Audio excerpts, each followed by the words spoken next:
Tous. Bienvenue à ce nouvel office du dimanche en ligne. Comment allez-vous en ces temps rafraîchis? Dans cet office, je vais aborder avec vous un sujet qui est au cœur de la religion de Scientologie. Un concept tout nouveau, qui élargit les horizons et qui accroît le champ des possibles. Mes amis qui assistez à ce direct, je vais vous parler aujourd'hui de la route empruntée en dianétique et en scientologie afin de s'élever vers de plus hauts niveaux de conscience. Que vous soyez scientologue ou non, ce message est pour vous, car il est destiné à tous ceux qui souhaitent vivre une vie encore meilleure. Commençons par la lecture du credo de l'Église de Scientologie. Nous, membres de l'Église, croyons que tous les hommes, quelle que soit leur race, couleur ou croyance, ont été créés avec des droits égaux. Que tous les hommes ont le droit inaliénable d'avoir leurs propres pratiques religieuses et de les exercer. Que tous les hommes ont le droit inaliénable de vivre leur propre vie. Que tous les hommes ont le droit inaliénable à leur santé mentale. Que tous les hommes ont le droit inaliénable d'avoir leur propre défense. Que tous les hommes ont le droit inaliénable de concevoir, choisir, assister ou soutenir leurs propres organisations, églises ou gouvernements. Que tous les hommes ont le droit inaliénable de penser librement, de parler librement, d'écrire librement leurs propres opinions et de se prononcer, d'écrire ou de s'élever contre les opinions des autres. Que tous les hommes ont le droit inaliénable de créer leur propre espèce. Que les âmes des hommes ont le droit des hommes. Que l'étude du mental et la guérison des maladies d'origine mentale ne devraient pas être séparées de la religion, ni tolérées dans les domaines non religieux. Et qu'aucun agent autre que Dieu n'a le pouvoir de suspendre ou de négliger ses droits, de façon ouverte ou couverte. Et nous, membres de l'Église, croyons que l'homme est fondamentalement bon, qu'il cherche à survivre, que sa survie dépend de lui-même, de ses semblables et de l'accomplissement de sa fraternité avec l'univers.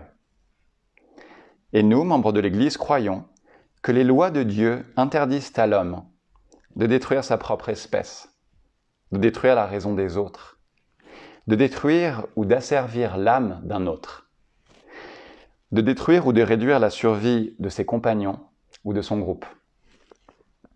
Et nous, membres de l'Église, croyons que l'esprit peut être sauvé et que seul l'esprit peut sauver ou guérir le corps.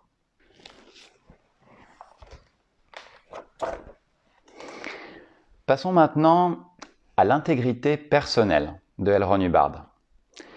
J'aimerais insister sur un point.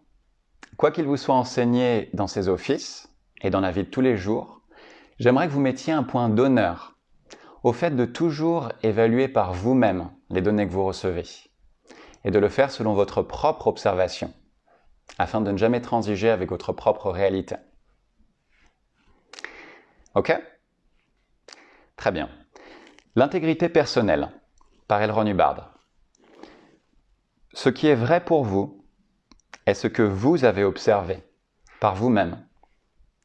Et lorsque vous avez perdu cela, vous avez tout perdu. Qu'est-ce que l'intégrité personnelle?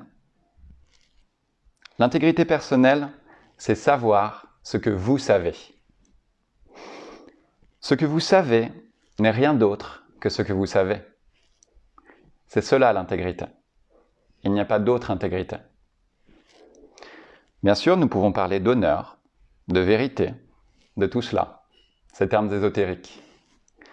Mais je pense qu'on ne les trahirait pas le moins du monde si ce que nous observions était vraiment ce que nous observions, si nous prenions soin d'observer ce que nous observons, et que nous observions toujours dans le but d'observer. Et sans nécessairement adopter une attitude sceptique, un esprit critique ou indulgent, mais certainement en maintenant suffisamment d'intégrité et de conviction personnelle, de confiance en soi et de courage pour pouvoir observer ce que nous observons et dire ce que nous avons observé. En dianétique et en scientologie, une chose n'est vraie que si vous l'avez observée. et elle n'est vraie que selon votre propre observation. C'est tout.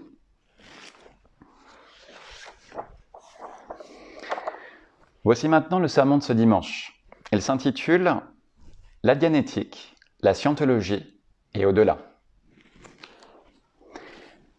Pendant des milliers d'années, les hommes ont recherché une liberté spirituelle absolue, une délivrance du cycle éternel de la naissance et de la mort.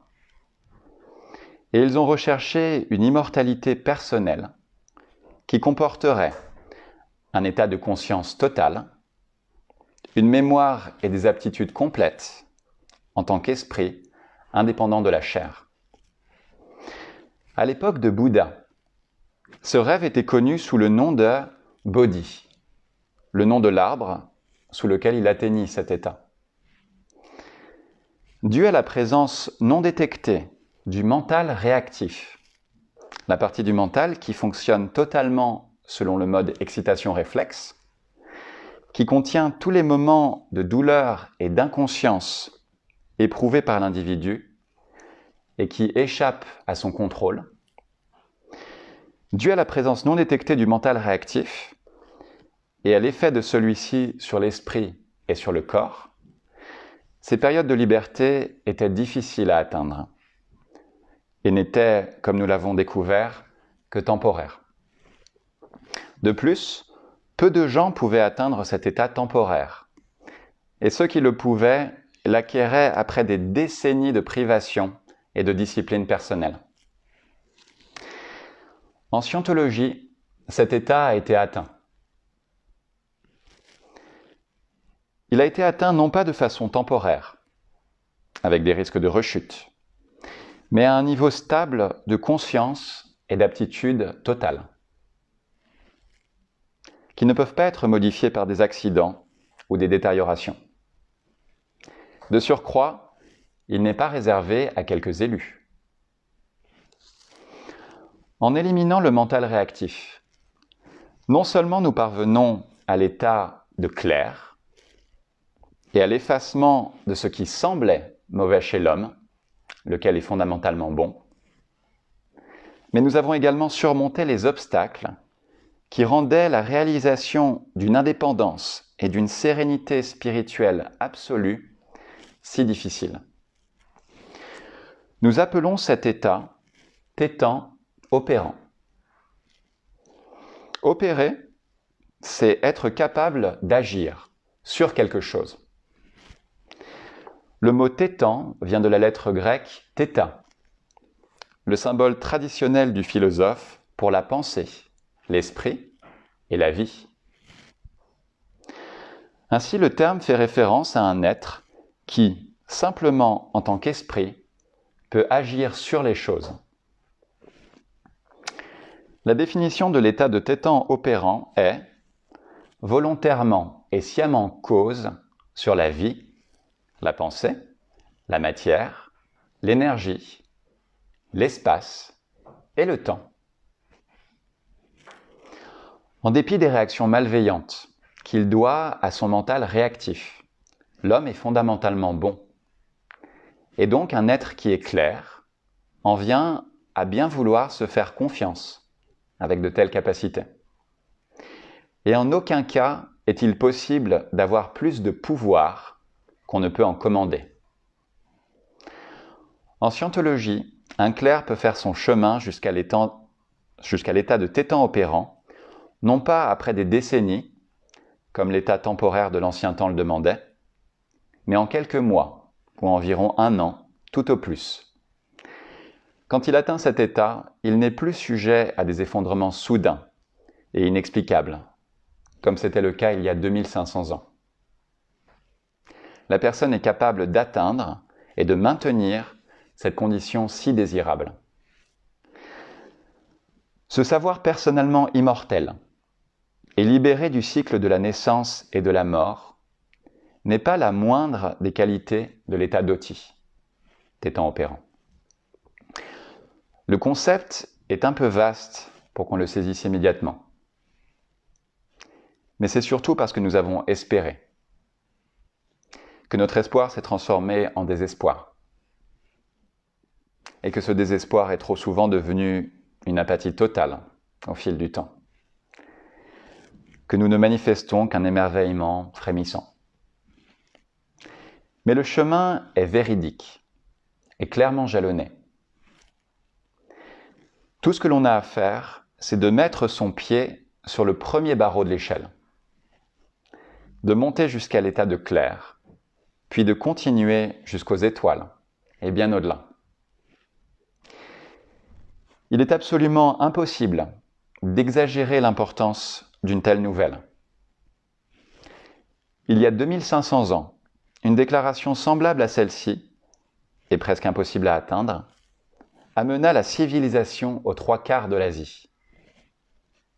Et cependant, jour après jour, des clercs, qui commencent les niveaux de tétans opérants, gravissent l'échelle. Ils ont déjà commencé à atteindre les étoiles. C'est tout à fait vrai, et c'est très réalisable sur la route bien jalonnée de la scientologie. Pour découvrir votre prochaine étape vers les étoiles, lisez l'ouvrage « Qu'est-ce que la scientologie ?» Chaque étape sur le pont vers la liberté totale y est clairement expliquée. La formation comme l'audition. Et chaque question que vous pouvez vous poser y a sa réponse. La liberté spirituelle vous attend. Alors posez les pieds sur le pont et traversez-le.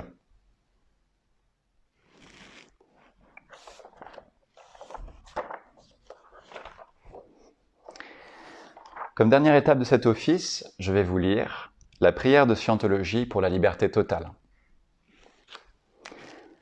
Puisse l'auteur de l'univers donner à chaque homme la possibilité de parvenir à la compréhension de sa nature spirituelle. Puisse notre conscience et notre compréhension de la vie s'agrandir, afin que tous puissions découvrir l'auteur de l'univers. Et puissent d'autres aussi atteindre cette compréhension qui mène à la liberté totale.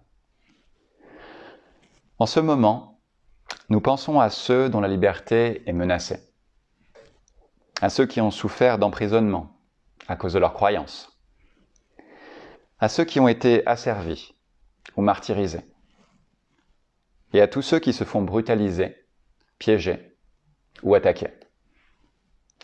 Nous prions pour que les droits de l'homme soient préservés, pour que les peuples puissent croire et pratiquer leur foi librement, afin qu'à nouveau la liberté règne dans notre pays. Libérés de la guerre et de la pauvreté et du besoin, libres d'être, libres de faire et libres d'avoir. Libres d'utiliser et de comprendre le potentiel de l'homme, un potentiel d'origine et de nature divine, et libre de parvenir à cette compréhension et cette conscience qu'est la liberté totale. Dieu fasse qu'il en soit ainsi. Je suis heureux d'avoir partagé ce moment avec vous. Si vous souhaitez en savoir plus sur la route décrite dans le sermon d'aujourd'hui, et déjà empruntée par de nombreux scientologues à travers le monde, ou si vous désirez savoir comment vous procurer le livre « Qu'est-ce que la scientologie ?» n'hésitez pas à nous contacter. Passez un très bon dimanche et une très belle semaine. Et je vous dis à dimanche prochain, à 11h, en ligne.